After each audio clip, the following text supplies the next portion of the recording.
दोस्तों, हमने पिछली वीडियो में बात की कि ओव्यूलेशन कब होता है, कैसे होता है, उसके सिम्टम्स क्या है या फिर कैसे उसका टेस्ट किया जाता है, किस प्रकार से पता चले कि ओव्यूलेशन हुआ है। ये सब कुछ हमने पिछली वीडियो में यानी कि पार्ट 3 में बात की। आज की इस वीडियो में बात करूंगा दोस्तों फर्टाइल डे के बारे में, यानी कि फर्टिलाइजेशन जब होता है तो उससे पहले जो फर्टाइल डे होते हैं, कौन से दिन होते हैं ऐसे कि जब संभव किया जाए, कौन से दिन होते हैं फर्टाइल यानी कि जब आप संबंध करते हैं यानी कि रिलेशनशिप जब रखते हैं, उस वैसे दिन जब ज़्यादा से ज़्यादा संभावना होती है गर्भ ठहरने की, वो दिन जो होते हैं उसको फर्टाइल डे कहा जाता है। तो दोस्तों आज की इस वीडियो में बात करूंगा कि उन दिनों में संबंध करने से किस प्रकार से ज़्यादा चांसेस होते हैं, क्यों होते हैं, उस टाइम अगर संबंध किया जाए यानी कि उन दिनों में अगर संबंध करते हैं तो ज़्यादा चांसेस रहते हैं। इसके पीछे क्या कारण है वो भी हम पूरे ग्राफ के अंदर बताऊंगा मैं आपको। ओव्यूलेशन के बारे में हमने सब कुछ डिटेल देख लिया पिछली वीडियो में, उसके अंदर अभी तक कोई कमेंट नहीं है। अगर कोई कमेंट है किसी भी वीडियो में तो आने वाली नेक्स्ट वीडियो में उसके बारे में आंसर देता रहूँगा। तो चलिए दोस्तों आज की इस वीडियो में जानते हैं कि फर्टाइल डे कौन से कितने दिनों का होता है, कौन से दिन होते हैं फर्टाइल डे, यानी कि कौन से ऐसे दिन में हमें संबंध करना चाहिए ताकि गर्भ ठहरने के चांसेस बढ़ जाते हैं, और इसके बाद में फर्टिलाइजेशन कैसे होता है, फर्टिलाइजेशन के बाद क्या होता है, वो सब कुछ आज की वीडियो में जानेंगे। नमस्कार दोस्तों, मेरा नाम है हरीश पटेल, आप देख रहे हैं अंतरंग चैनल। तो चलिए शुरू करते हैं। तो दोस्तों देख सकते हैं ये हमने पिछली वीडियो में जो बात की थी ओव्यूलेशन के बारे में, जिसके अंदर मैंने बात की कि हर एक 28 दिन में यानी कि जो मेंस्ट्रुअल साइकिल होता है उसके अंदर हर एक 28 दिन में एक परिपक्व अंडा यानी कि अंडाशय से एक परिपक्व अंडा इस प्रकार से अलग होता है यानी कि रिलीज होता है।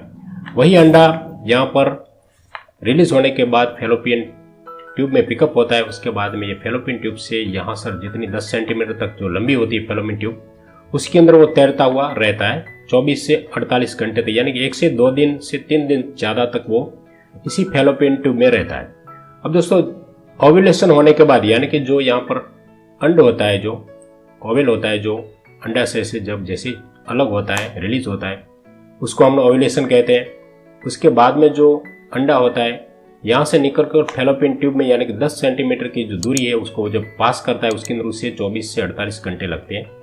ये फिक्स हो गया। अब बात जो मैंने बताया पिछली वीडियो में कि ओव्यूलेशन कब होता है, उसके सिम्टम्स क्या है, किस प्रकार से जान सकते हैं, वो टेस्ट, वो सब वो डिटेल मैंने पिछली वीडियो में बात की है। वो अगर वीडियो आपने नहीं देखी है तो वो देख लीजिए पहले, ताकि पता चले आपको किस प्रकार से ओव्यूलेशन होता है और किस प्रकार से उसको पता कर सकते हैं कि ओव्यूलेशन हुआ है कि नहीं।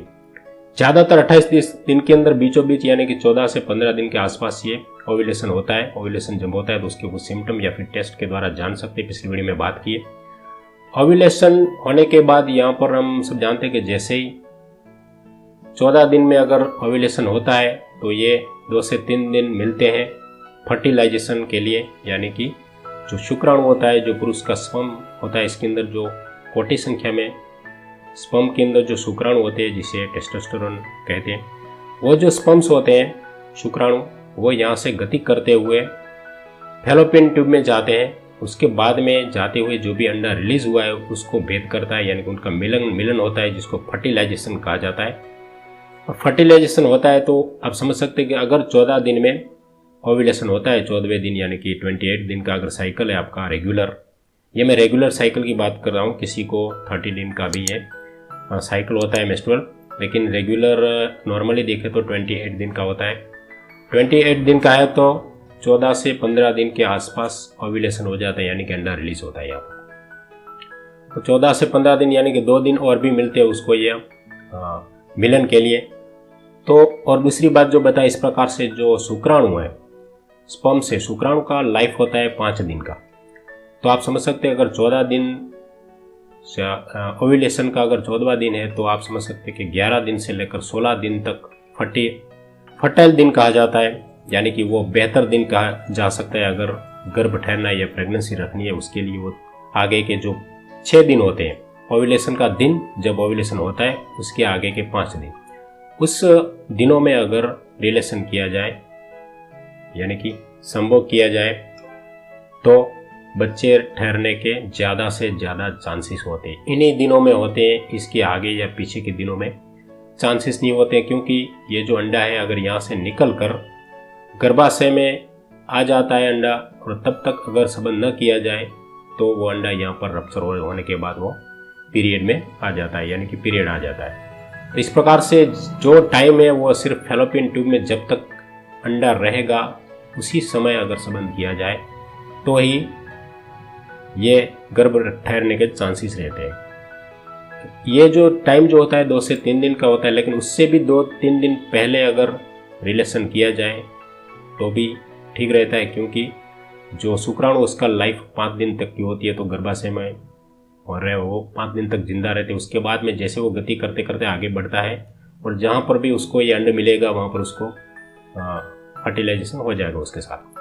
तो इस प्रकार से जो दिन बताया मैंने, इस प्रकार से रेगुलर 28 दिन का अगर ओव्यूलेशन का जो पीरियड का टाइम है 28 दिन का, तो उनसे 11वें दिन से लेकर 16 दिन तक का जो दिन है वो उस समय में अगर रिलेशन किया जाए, यानी कि सुबह शाम भी अगर करते हैं तो भी बेटर रिजल्ट मिलेगा। या फिर उसके लिए भी मैं बता दूं आपको दोस्तों, अगर आपका बच्चा नहीं ठहर रहा है, ऐसी कंडीशन में आपको रिलेशन बनाना है, तो शुक्राणु की क्वालिटी भी देखी जाती है। अगर बार बार संबंध करने से शुक्राणु की क्वालिटी कभी कभी कम हो जाती है, कमज़ोर हो जाते हैं शुक्राणु, उसको गति करने में भी प्रॉब्लम होती है। अगर क्योंकि हम सब जानते हैं कि दोस्तों एक बार स्पर्म जब रिलीज होता है उसके अंदर देखा जाए तो कोटि संख्या में, लाखों की संख्या में शुक्राणु पाए जाते हैं, लेकिन उसके अंदर एक ही शुक्राणु जो होता है जो आगे बढ़ते हुए अंडा से अंड जो होता है उसको भेद करता है। बाकी सब जो शुक्राणु फेल हो जाते हैं, यानी कि इतने लाखों की संख्या में शुक्राणु में से एक ही जो शुक्राणु वो विजेता बनता है, ऐसा हम कह सकते हैं, जो बच्चे को ठहरने के लिए वो जरूरी होता है, गर्भ रखने के लिए। तो इसलिए जो शुक्राणु की क्वालिटी भी काफ़ी अच्छी होनी चाहिए शुक्राणु की। अगर यानी कि स्पर्म की क्वालिटी अच्छी नहीं है तो भी ये नहीं हो सकता है। इसके पीछे भी बहुत से कारण हो सकते हैं, पुरुष के अंदर अगर कुछ प्रॉब्लम है उसकी वीडियो हम बाद में नेक्स्ट कोई वीडियो में बात करेंगे कि इसके क्या क्या कारण हो सकते हैं, गर्भ न ठहरने के पुरुष के अंदर क्या कमजोरी हो सकती है, सब कुछ जानेंगे अगली वीडियो में, यानी कि कुछ हफ्तों बाद या अभी जो भी नेक्स्ट वीडियो आएगी उसके अंदर जानेंगे। लेकिन दोस्तों शुक्राणु की क्वालिटी अच्छी रखने के लिए एक बात का ध्यान रखें, अगर आपको बच्चा रखना है तो हो सके तो पहले हफ्ते में, यानी कि पीरियड के पहले 2 हफ्तों में संबंध न करें तो अच्छा रहेगा, ताकि ये अच्छी हो सके।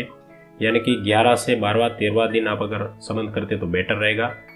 पहले 2 हफ्ता आराम भी कर सकते हैं, उसके अंदर संबंध न करें तो बेटर रहेगा। तो इस प्रकार से मैंने बताया, इस प्रकार से दोस्तों 11 से लेकर 14 दिन का जो समय है 16 दिन तक भी कर सकते हैं, क्योंकि रिलीज होने के बाद भी एक दिन भी करें तो भी चलता है। जैसे 15 दिन के अंदर 15वें दिन के अंदर ओव्यूलेशन होता है तो 16वें दिन भी अगर करते हैं तो भी चांसेस बढ़ जाते हैं, तो भी रहते हैं, क्योंकि 2 से 3 दिन तक ये जो अंडा होता है इसको पास होने में लगता है फैलोपियन ट्यूब से। तो ठीक है दोस्तों, इस प्रकार से ज़्यादा इन दिनों में अगर रिलेशन किया जाए तो गर्भ ठहरने के चांसेस बहुत ज़्यादा रहते हैं। अब दोस्तों बात करते हैं फर्टिलाइजेशन के बारे में। तो पिछली वीडियो में मैंने बात की है, लेकिन फिर भी आज भी बता देता हूँ। जब स्पर्म्स, यहाँ पर देख सकते हैं, स्पर्म जैसे ही अंड को भेद कर इसके अंदर प्रवेश कर जाता है तब उस प्रक्रिया को फर्टिलाइजेशन कहा जाता है। फर्टिलाइजेशन होने के बाद ये जो अंड जो होता है आगे आगे बढ़ता हुआ, यहाँ पर देख सकते हैं, बढ़ता हुआ गर्भाशय के अंदर आता है। 1 से 2 दिन तक यहाँ पर तैरता रहता है गर्भाशय में। जैसे हार्मोन्स का जो इसके अंदर प्रोसेस होती है, नेचुरली प्रोसेस होने के बाद जो गर्भाशय की दीवार है, दीवार के अंदर ये जो अंड होता है विकसित, जो फर्टिलाइज अंड होता है वो दीवार में एक साइड चिपक जाता है, कहीं पर भी चिपक सकता है गर्भाशय की दीवार में। वो चिपक जाने की जो प्रोसेस है, चिपक जाता है जब, उसको इम्प्लांटेशन कहा जाता है।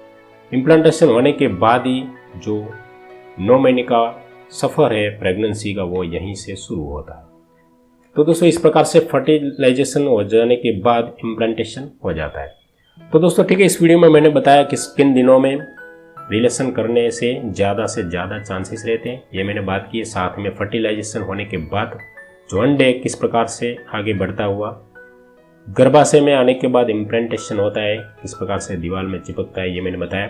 नेक्स्ट वीडियो में बात करेंगे इम्प्लांटेशन होने के बाद, यानी कि प्रत्यारोहण होने के बाद क्या होता है, या फिर अगर कुछ और भी क्वेश्चन रहे मेरे ध्यान में आते हैं, अगर आपके ध्यान में भी अगर आते हैं कुछ और भी इसके ऊपर, तो ज़रूर कमेंट कीजिएगा, या फिर मुझे भी अगर लगता है कि यह भी आपको बताने की ज़रूरत है उस पर भी मैं वीडियो बना दूंगा। तो ठीक है दोस्तों, मिलते हैं ऐसे ही नए वीडियो के साथ। तब तक के लिए जय हिंद, जय भारत, थैंक्स फॉर वॉचिंग।